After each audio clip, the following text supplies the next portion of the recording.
Minister, are we going to deploy DART to help in Turkey and on the Turkish-Syria border? The situation in Turkey and Syria is devastating, and our government is examining what exactly we can do at the current time. I know that Minister Sejen has also a very close examination on this file, and we're working together to make sure that we do whatever we can for the people of Turkey and Syria. Is DART part of that option? Still examining all options. Thank you. As an Anglophone-ish person from a Montreal riding, what do you make of the fracas that seems to be building in your caucus over C-13? Well, look, I think you've seen quite publicly what's going on in caucus, so there's no need for me to discuss that much further. I think C-13 is the federal government assuming its very important role in making sure English and French are preserved and reinforced throughout Canada. Language is a really emotional thing to a lot of people, and I think you do see those emotions bubbling up. It's important for colleagues to stay within the realm of the rational, but I'm a father that is raising 3 kids in 3 languages, including Swedish, which is my wife's mother tongue. And my one desire is to make sure that they can read and write properly in English and in French. And that's not something that C-13 or Bill 96 in Quebec can guarantee. But they are, and C-13 in particular, is a really important body of legislation that makes sure that we recognize that French is threatened in a sea of English in North America and is fragile within Quebec and needs bolstering. That opens up a lot of old wounds that my generation has grown up with, particularly during the 80s, with language wars characterizing a lot of the political landscape, particularly in Quebec, but across Canada, and that's very emotional for a lot of people. So that's what you're seeing. I think what people saw quite publicly on Friday from all parties is a shame, and we need to get together and move forward on a piece of legislation that is important to preserving the fabric of our country that has the potential to last for over 50 years. And so we'll do what we do. People are free to say what they want in committees. We champion that as a party. But it's very important that we don't mislead folks. There is an apprehension in Quebec, that said, particularly in the healthcare sector, of people not being able to get properly served in one of the official languages. And we all know Bill C-96 does preserve that. However, that apprehension and fear, as we see with fears with respect to many bills, including C-21, when it's not built in reality, we have a job to educate folks. And that job is especially important when you're a member of Parliament. So you'll see stuff folding out over the next few days. I hope it's mature. But again, I do think we have to acknowledge that this is an emotional topic, and I think if we've demonstrated anything in this country in the last few months and years, is that we have a singular inability of not being able to speak about language in an intelligent fashion. It gets very, very heated and very emotional very quickly, and that affects a number of us, including me at times. Thanks. Thank you. Everybody ready? Good afternoon, everyone. Today is an important opportunity for us to address the crisis in Canada's healthcare system. I'm pleased to see that the federal government appears to be coming to the table with significant amounts of money, which will be able to lead to what we're hoping to see as a 10-year health accord that can start to address these serious problems. We here in the NDP want to be a strong voice to ensure that any additional federal dollars go to the public healthcare system. There's absolute reams of evidence that show that when money is diverted to the for-profit private delivery model, that it drains workers from the public healthcare system, it costs more, and it leads to inequities of access.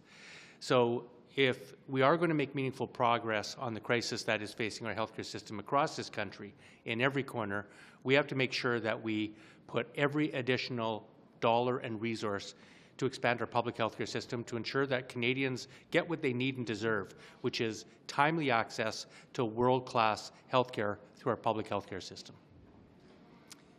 I'm happy to answer any questions you may have.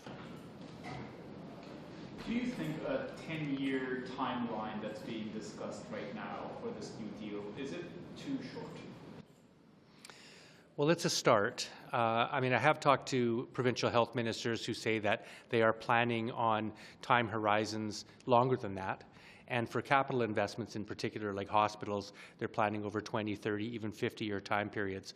So 10 years is a good start, but I think that the more stable and I guess longer horizon investment we can make in healthcare, the easier it is to plan and the better it'll be for us to reach the outcomes that we want to see.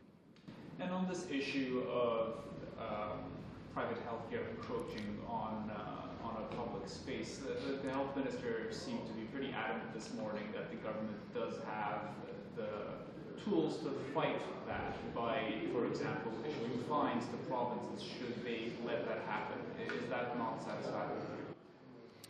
Well, I haven't seen a federal government that has been vigilant enough in ensuring that the Canada Health Act is enforced, and that's key to making sure that public health dollars stay in the public health care system.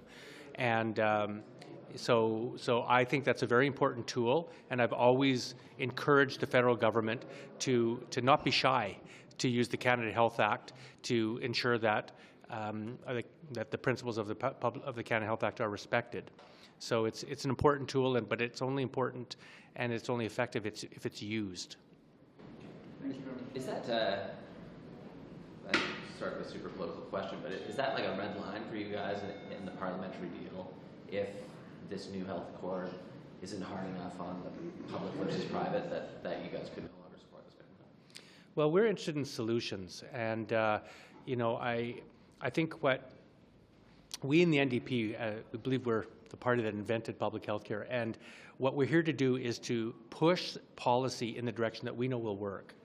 You know, if we put a whole bunch of dollars into the system and it's diverted into for-profit private care, we know that the crisis will be exacerbated in this country. You know, just think of the one issue of workers being diverted from the public system into the private system. Wait times will get longer.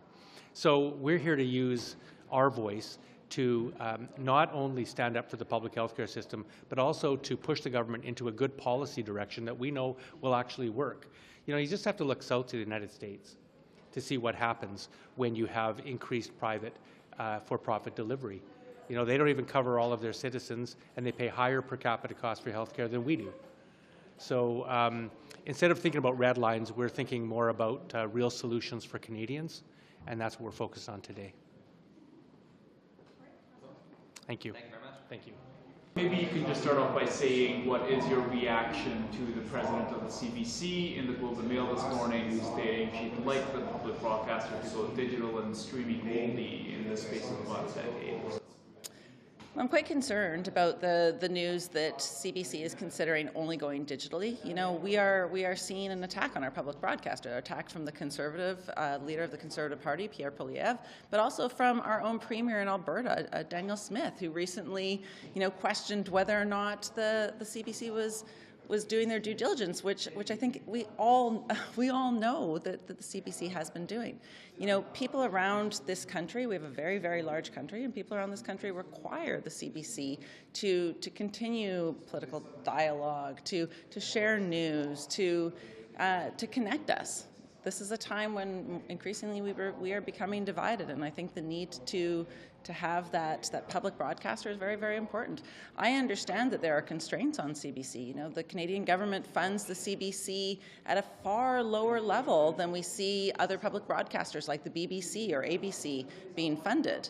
So I'm deeply concerned. I'm deeply concerned that it will change the availability of CBC to be accessible to all Canadians, and the opportunity for Canadians, all regions and all ages, to be able to access those services.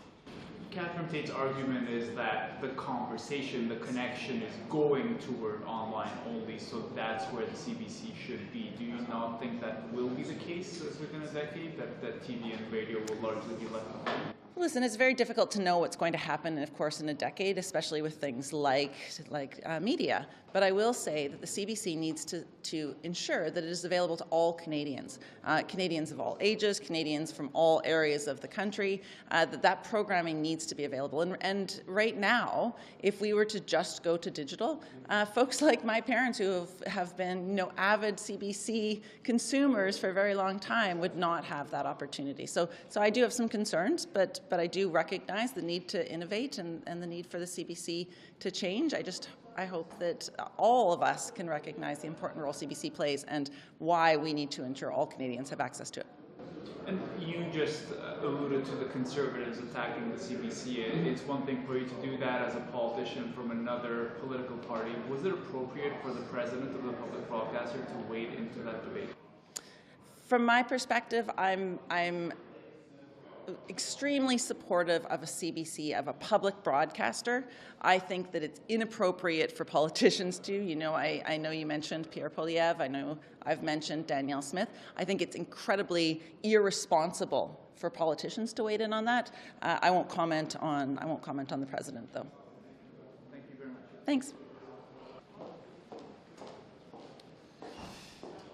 Good afternoon, everyone.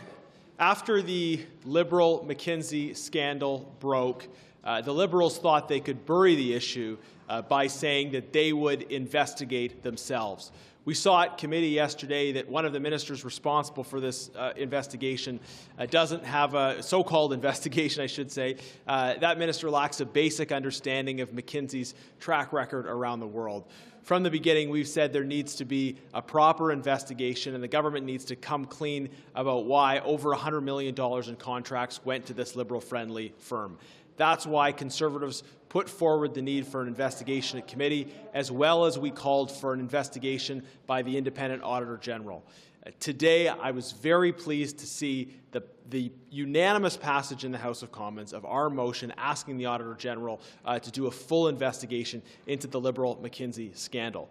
Government members choosing to vote in favour of our motion is a clear admission that their so-called investigation, their own internal cabinet process for trying to cover this up would not work, would not be impartial, and would not get Canadians the results they need.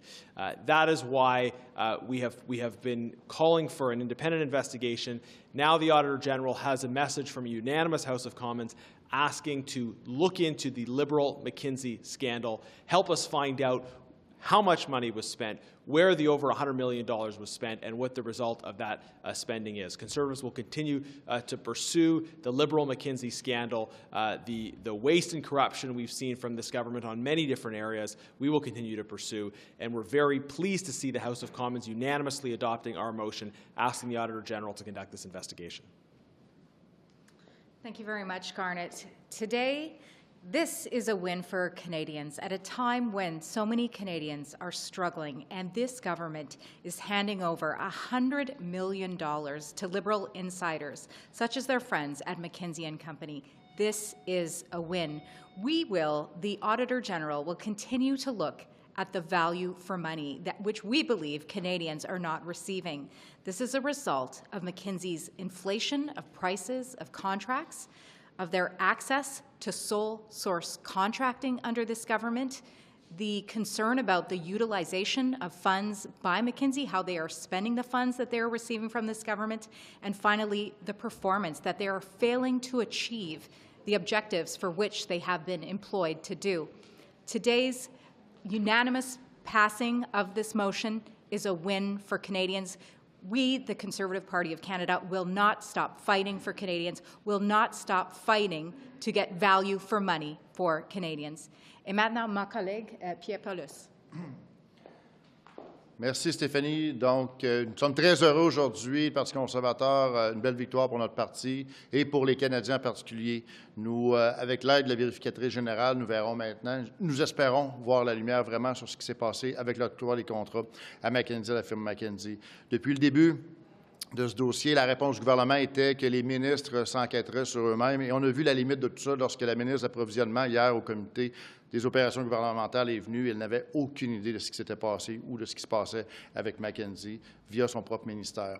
Donc, pour nous aujourd'hui, que de façon unanime, tous les députés de la Chambre des communes ont accepté de confier un mandat, de demander à la vérificatrice générale du Canada de faire son enquête. Et là, maintenant, ce qui est important, trop souvent par le passé, c'est arrivé que la vérificatrice générale disait qu'elle avait des bâtons dans les roues. C'est important maintenant que la vérificatrice générale ait accès à toute l'information nécessaire afin de faire son travail pleinement et qu'on puisse avoir finalement une image globale de ce qui s'est passé avec les contrats avec la firme McKinsey. Merci. Could we ask a question about the comments of the CBC chairman?